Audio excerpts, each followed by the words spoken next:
What's happening, crypto fam? Happy Friday. Good morning.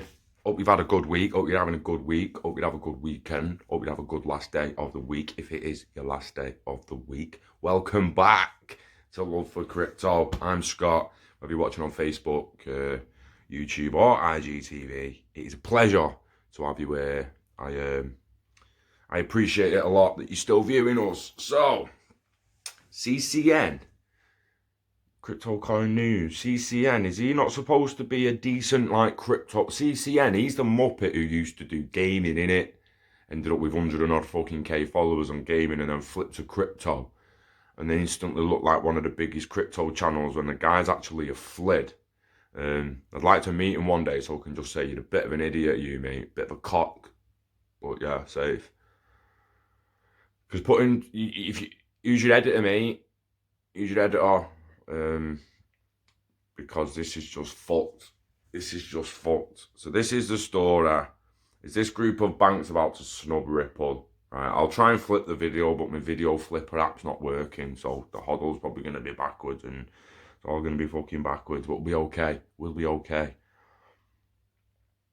So, according to Reuters sources, about 12 banks were investing in a blockchain ledger complete with digital cash.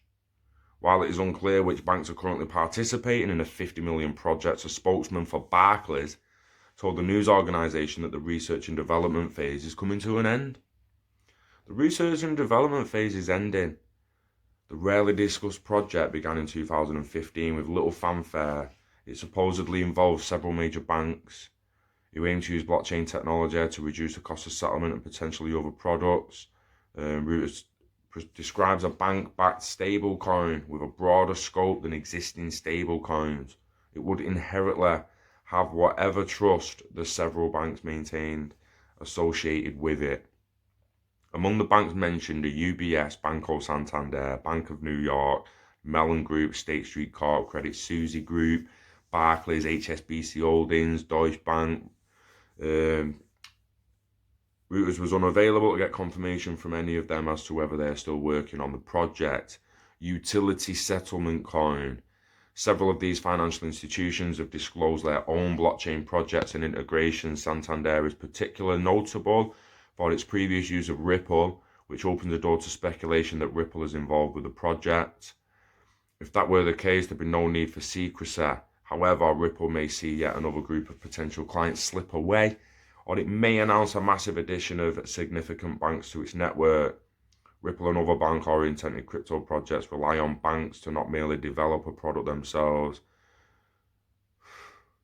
Ripple's vocal proponents believe that mass adoption of Ripple and XRP by mainstream banks is inevitable, and the price of the asset will eventually reflect this. Erstwhile Ripple Labs plugs away, adding network participants here and there, opening office around the world. So where's Ripple? JP Morgan choosing to go their own way instead of directly integrating the existing protocols developed by Ripple Labs. Exasperated the community so much that CEO Brad Garlinghouse once fumed that he didn't understand.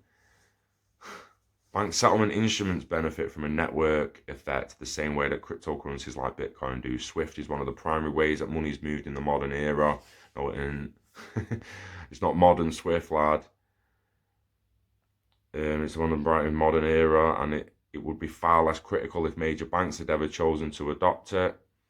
So if blockchain settlement layers might follow the same curve, several institutional-grade cryptocurrencies and blockchain projects are in the running, including Ripple's various products, and R3's Corda platform, which incorporates XRP. At present, the project is dubbed only Utility Settlement Coin, and is nearly 4 years in the making. The recent price boom for Bitcoin and several other crypto assets may be a driving force in releasing new news around the subject of blockchain. It may also spur these institutions to finally launching a product. What the fuck? So during the documentary, I don't know how many of you watched it, but during the documentary, Mark Carney's fucking said it. We've said it. Multiple people have said it. Chris Larson said it. Corey Johnson said it. I don't give a fuck if JP Morgan make their own network. They're bound to. They've got a database, haven't they? They've got a database of transactions, JP Morgan. Yeah, So, well, they're going to put that database on a blockchain in the end then, aren't they? Yeah, they're going to have a JPM coin to go around that database. HSBC going to put their database on a blockchain in the end, aren't they? Bank of England on a blockchain in the end. Everyone is going to put the fucking global financial databases onto blockchains. They're not, HSBC is not going to put it on a blockchain that fucking Bank of China have made, are they? No, they're going to create their own. But what happens when HSBC wants to send some money to Bank of China? What's in the middle? What's in the fucking middle? ILP connectors. Yeah, thank you. Stronghold out this week. Brand new connectors. Apparently some of the first in the US dollar connect. Some of the first US dollar connectors have gone on ILP this week through Stronghold. But oh no, let's fucking write about banks making their own networks. Obviously, what the fuck, mate? CCN? Doing my fucking head in, some of these people who just... It's half the story. I'm not saying he shouldn't have wrote that story. I'm not saying he shouldn't have published that story. I'm saying it should have been edited better. It shouldn't have ended so fucking abruptly. At the same time, it doesn't sound like any part of this will be consumer-facing, which will come as disappointment to many enthusiasts. Institutions launching the product. It legitimately should have said at the end that it doesn't matter how many institutions make their own network. You need a network of networks, which is being provided by ILP connectors. Interoperability. Fuck's sake. People need to realise sending money between fucking networks. Do you know your kid's probably going to have his own net? If you've got a kid under 5 at the moment, if you've got a child under 5 years old, by the time they're 18, they've likely got their own network on Ethereum. They've got their own ERC20 token that they can dish out to their mates, and all their identity is on a personal network that they then allow and instruct who can get into it. Obviously, governmental corporations and institutions that are holding stuff like driver's license, passports, anything like that. Probably not going to have a driver's license in 10, 15 years because the cars will drive themselves. But you know what I'm getting at? As they grow up, it's going to be a completely different fucking world, and they won't have wallets. They'll have chips in their hands. They'll have their own personal fucking network. The W3C have fucking said it. People will have their own personal networks. That's just a matter of time. Just because we don't really understand it as well as they're gonna. We can't, not all of us can make our personal networks yet. So we're about to rely on other people. They'll grow up knowing they don't need to rely on anyone. They're just going to be like, yo, I'll do this my fucking self. I'm going to make an ERC20 token. Fucking put my own little personal blockchain on there. And I'm going to learn how to hyperledger it for some private information.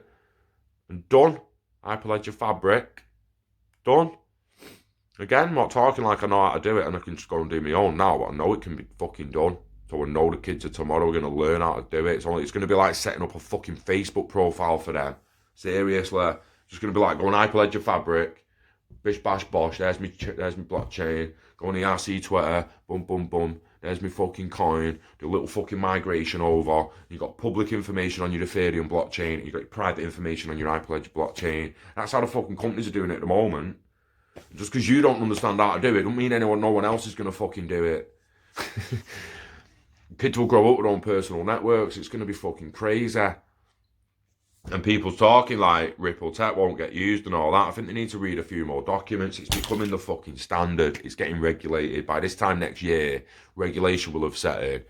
Ripple Tech and ILP, Interledger Protocol, will be the fucking global standard for transferring not only cryptocurrency, but everything in the fucking end. So yeah, we're on a little dip at the moment. It's dipped back down, so go and assess the price and see if you're ready to buy some today. I'd watch it a little carefully though, just in case it dips a bit more, but buy the dips. Accumulate and wait, guys. It shouldn't be too long now, year or two, tops, till some of us start dripping some of that shit out. Live long and hodl.